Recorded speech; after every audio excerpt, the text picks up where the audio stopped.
Hey, g'day legends, and thanks for tuning in. This week's video, back on the Hemi International. I've got a stack of jobs I want to get done to it. I've got a few surprises along the way. So do yourself a favour, grab a cuppa of your coldie, kick back, relax, and enjoy the video.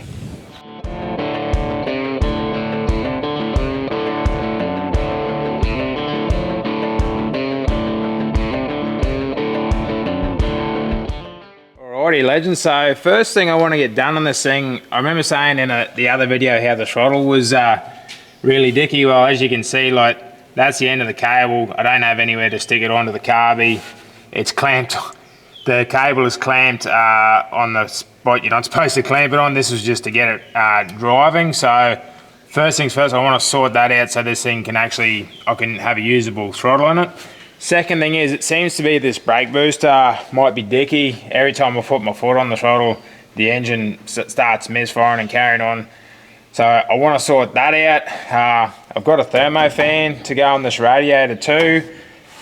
The wiring, as you saw in the other video, was basically just thrown in this thing. It does start on the key, but nothing has been finalised, so I got to sort that out. So that's a few jobs that I've got to kick on straight on. I want to get this thing, I want to do whatever I can to do to get this thing either on the road or close to the road in this video. So first things first, let's get stuck on that throttle, eh? Right, yeah, so we've had a bit of a win here. As you can see, but this bracket, so this bracket used to be swung down there. You can see it's just held on by a rivet. And that bolt there that has the return spring on it, that used to go, there's a hole on the backside of the throttle bracket there. That was stood up. I pulled that out. As soon as I did, the end hole that's designed for the kickdown cable, it's the exact length for that throttle cable to pick up. And then I went and pinched a barb off the Holy Carby off that V8 International inside and bolted it to there, and then instantly you got a throttle that works. So that's a massive win. I'll have to come up with something to hook the kickdown cable up, but she ain't no race car, so she don't need a kickdown for right now. So that's a massive win. Got the extension spring back on it.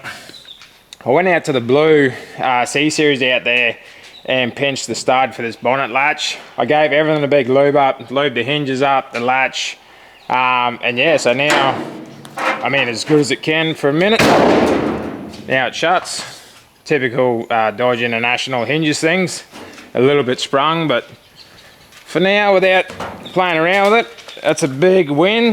Yeah, so that's working. So yeah, now we'll move on to the next project, which will be the brakes. I'll fire this thing up and just confirm that if it is the booster, that's the issue. If it is, yeah, I'll have to pinch one out, probably have the drift car I'm thinking for now until I can replace it. And yeah, get this thing some brakes. If I can get it some brakes, then I've got to play around, adjust the column a little bit. It's a bit tight to get it in park. It's a little bit close. So if I just space the column down a little bit, it's going to make it easier to go in park. So, but like I said, we'll attack these brakes, then we'll have throttle and brakes so we can drive it without issue. And then yeah, play around with that column and on to the next job. Right, yeah, so we just kicked her in the guts and it looks like, yeah, that booster's still leaking, so gonna have to do a bit of a swap, I think. You can hear it running, and as soon as I put my foot on the brake, it just, yeah, misfires and revs up, so I think the diaphragm's buggered in it, so we'll have to rip her out and swap her out, eh? Alrighty legends, so I've had a bit of a change of plans and change of location, so the Hemi Inter, I bought it home. I'm going to get stuck into the thermo fan and the oil cooler. I'll show you what I got up to. I grabbed the door from up my dad's place. Like I said, I need the quarter window and the regulator, all that jazz out of it. So I just picked up a new oil cooler in it cheaper there. Got some fittings. So I went ahead yesterday and played around. I got the thermo fan mount on this thing. I've actually had a quick look, and this oil cooler is going to line up with two of those mounts there. So I think I'll cut them back off. I got a new mounting kit there. Get that oil cooler mounted, and I might have to just make a bit of a relief in here for the oil cooler hoses to go under the radiator to the pressed steel lines off the transmission. So I'll get this mounted and yeah, get those lines made up, get this fitted. That'll be one job sorted. Yeah, so like I said, thermo fan's already on there. I've got the power steering lines off the Ford. I've cut them up. I've got to braze them together, TIG them together. Got some high pressure Teflon hose and fittings there that I've got to make up for the power steering line. So transmission oil cooler first, then we'll move on to the power steering hoses, eh? Rightio, so as you can see, went ahead, got that oil cooler mounted, just using those Davies Craig mounting kits there. So the thermo fans mounted, coolers mounted, got the lines run. I didn't have to clearance that out. There's enough room left in there, and you can see hooked up both sides, so that's good to go. And moving on to the power steering, so these are the lines I've got to TIG up. Hopefully it works. Yeah, these are just modified Falcon lines. And then I've got the fittings and the Teflon hose for the high pressure line. So get these TIG'd up, hopefully they're a good thing. And then yeah, make the Teflon and the return line and see if we get power steering, huh? Rightio, legends. So I've gone ahead, probably can't see down there, but I've gone ahead and TIG'd up those power steering fittings, made that high pressure line, low pressure line. It's all run. I've sort of got to group it together, zippy tight out of the road, but filled the power steering pump up. I've already started this thing up and run it, got the air out, but yeah, we've had an absolute win here. This thing is, this thing's got power steering now, working power steering. It's actually got a working BA rack in this thing with an old Valiant pump. I'll kick it in the guts and yeah, I'll show you what we're working with. So here we go. Start turning the wheel. Look at that.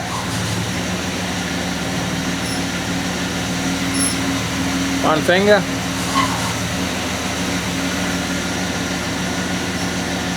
Oh yeah, so good. This is going to be magic to drive down the road. So yeah, that's an absolute massive win. What I'm going to do now is I've actually got 2 new front tyres for this thing. Some 245/70, so going to jack the front of this thing up, chuck them on, give this thing a bit of a visual boost, and yeah, that'll punch us through to get some more jobs done, eh? Rightio, legends. So after that, yeah, win with the power steering, what I'm going to do, I'm going to move on to the fuel lines, tidy this up. I've got the electric fuel pump in there. I'm not sure if I'm going to keep it in there or just leave it with the mechanical. So I've got to work that out. I've got to get rid of this old solenoid. When this thing was in a Valiant, it had gas on it. It was dual fuel, so they had to turn the fuel on and off. So I'll get rid of that. Tidy these lines up and yeah, get this thing one step closer, right? Rightio, legends. So I've gone ahead, got a fair bit done off camera there. Like I said, I'm trying to get as much done as I can in this thing, so I haven't been able to film everything along the way. But as you can see, I've got the fuel line sorted out. I've removed the electric fuel pump for now. Hopefully, yeah, the mechanical pump will get us done. Started tidying up the wire and actually removed the old AC compressor. As you can see, I do want to air condition this thing later on, but not now.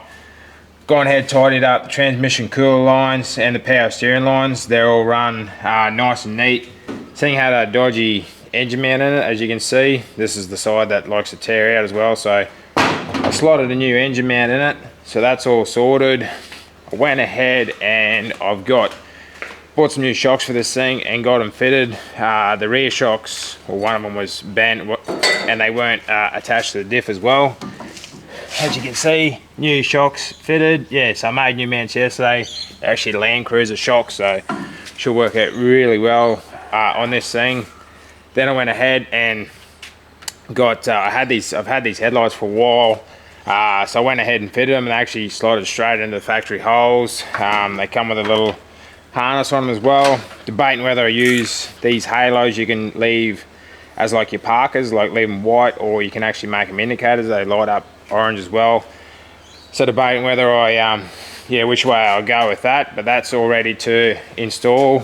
The only thing I'm debating on whether is I use one of these factory, I've got like 3 different factory light harnesses for this thing. Don't know whether, I don't know whether I'm going to fit a new one or use one of these old ones. I don't know, if I'm asking for trouble using an old harness. Trying to save myself a little bit of time, but yeah, that's what I've got to work out. I've got to work out the harness situation for the lights. And then I went up the block yesterday, got the rest of the park brake bits for this thing. I started playing with it yesterday.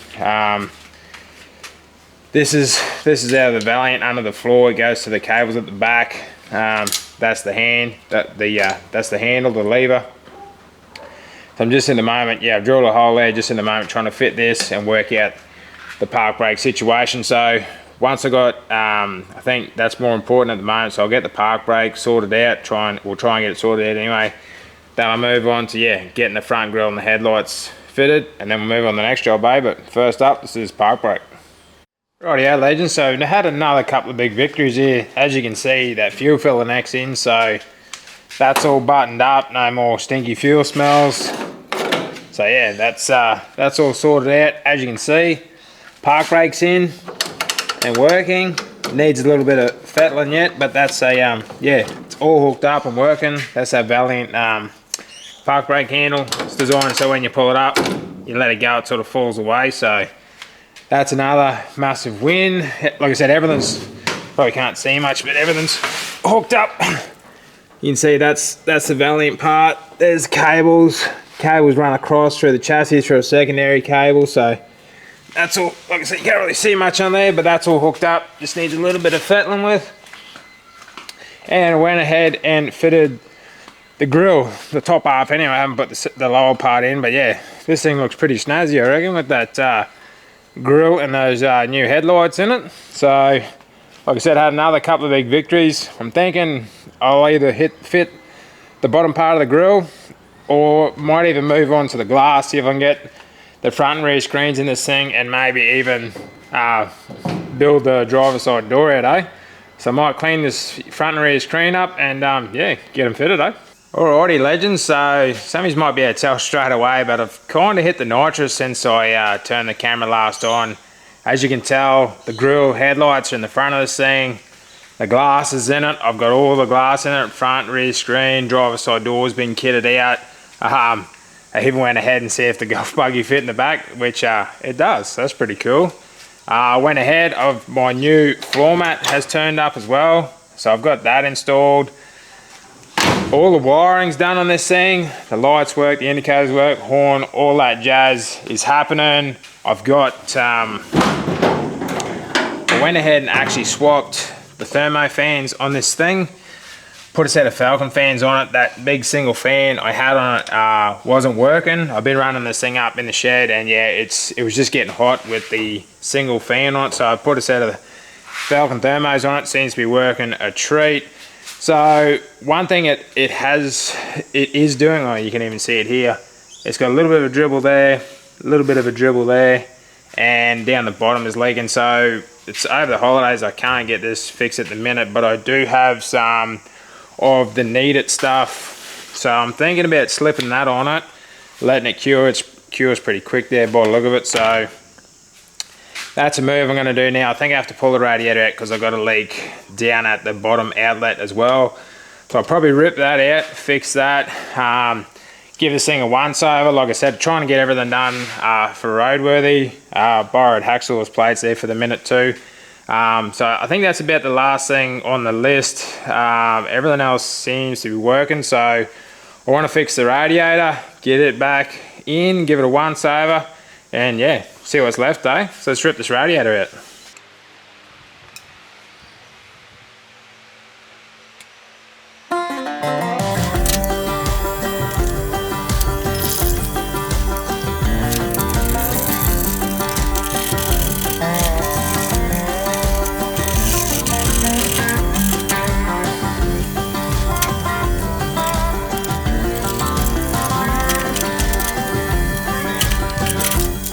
Rightio legends, as you saw, I got that radiator ripped out. I've just been back from town, but from when I headed out, I got that needed stuff put on the spots there, and you can see down there as well.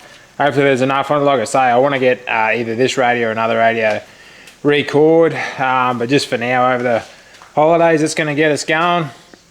I went to town and I got some fan belts and some spark plugs. Because yeah, the belts on this thing were like, cross knows how old, probably 10, 15 year old.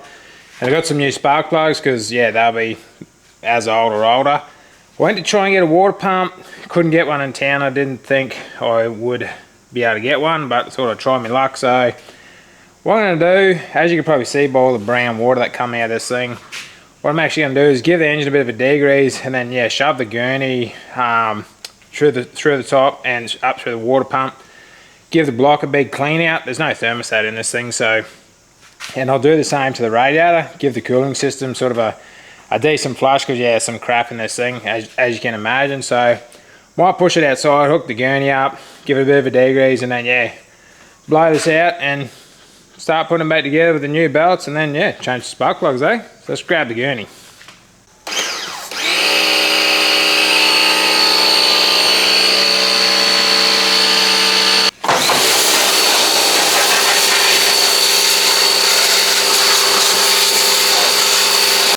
Rightio, legends, as you can see, I've got the radiator back in this thing, everything's back together, and I've run it up to a running temp, and yeah, no more coolant leaks for now, so decided to give her a bit of a Dulux rebuild just to yeah, tidy her up a little bit. But yeah, no more leaks, so really happy with that. Like I said, everything's back together here. What I'm going to move my attention to is the spare mount for this thing is no longer usable. They've run the exhaust through it. I didn't do it, just the way it was done before I got it.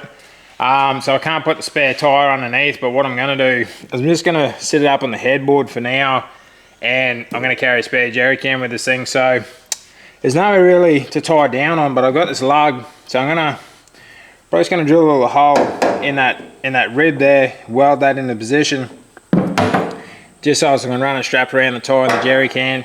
I might change my mind depending on yeah, how it all works, whereas if the spare tyre gets moved and the jerry can, whatever, just for now that's going to be the setup. And like I say, from me using it, I'll work out whether I'm happy with that or not. So I'll move this out of the road, yeah, I'll weld that lug in, and then yeah, we'll move on to the next job, eh?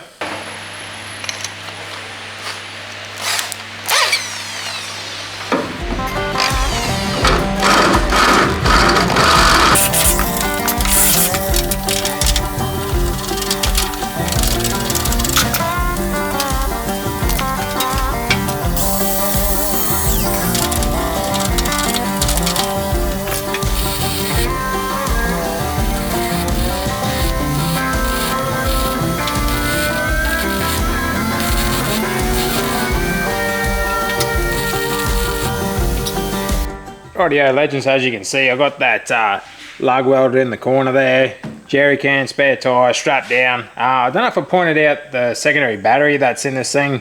It's not hooked up to the rest of the car yet. I've got to run a charge wire to it, but it's going to be for the accessories, the lights and whatever else that goes in it, so that's set up.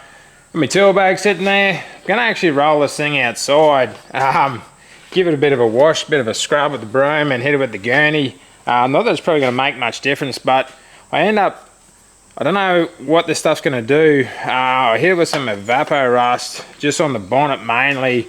You can see where I sprayed it on, so interesting to see what happens there. I just wanted to tone the rust down a little bit. I put it on a spot here the other day, and it's yeah, really taken care of some of the rust there. As you can see, that's what the other spots look like. So like I say, we'll give her a bit of a wash, get rid of this evapor rust, and yeah, see what she comes up like. I don't expect to see a big change, but yeah, let's give her a scrub and see what she looks like.